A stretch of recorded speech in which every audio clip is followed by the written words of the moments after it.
General relativity gives us an alternative theory of what gravity actually is. It is the curvature of space-time. Imagine space being like the surface of a trampoline. Imagine putting weights on the trampoline. They create dents in the trampoline like the illustration shown. The weights are about the same size, so the greater the mass, the deeper the dent. Imagine rolling the golf ball across the trampoline. The ball would roll along a curved path because of the dents created by the weights. The presence of mass creates a curvature in space-time.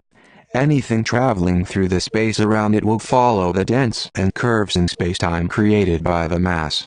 The Moon follows the contours of space-time created by the Earth and thus orbits around the Earth.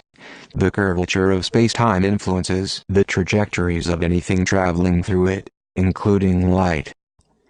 In addition, Einstein discovered another equivalence principle for general relativity.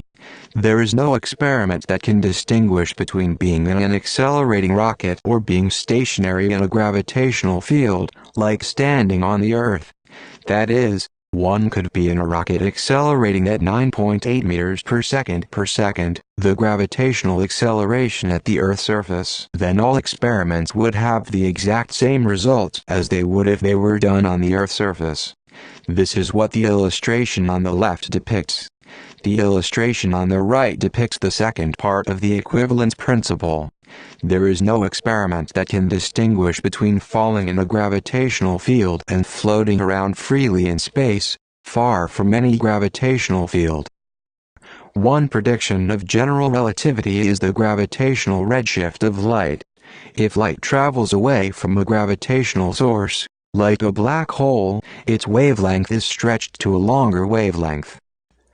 Another prediction is gravitational lensing. Light passing by a massive object will follow the curved path around it.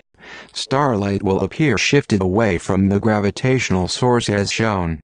This sun's effect on nearby starlight was calculated by Einstein, and this deflection was verified in 1919 during a solar eclipse. Shown in these photos are rings, sometimes called Einstein rings, formed by gravitational lensing. Still another prediction is gravitational time dilation. If a descending spaceship is getting closer to a massive object, like a black hole, an orbiting observer will see clocks in that ship running more and more slowly the closer to the black hole it gets. That is, an astronaut in the orbiting spaceship observes time passing more slowly in that descending ship. Of course, the astronaut inside that descending ship sees his own clock running normally. In reverse, the astronaut in the descending ship would see the clocks in the orbiting spaceship running ever faster. The last prediction that will be discussed is gravitational waves. Gravitational waves are ripples or disturbances in space-time that travel at the speed of light. Imagine two very massive and dense neutron stars orbiting each other. These neutron stars emit gravitational waves. These waves carry away energy from this system. This energy comes from the orbital energy of the neutron stars.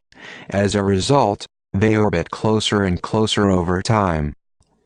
In the 1970s, a pair of neutron stars was observed to be losing energy in just the way they would if they were emitting gravitational waves. Though the waves were not directly observed, this was still good evidence for the existence of gravitational waves.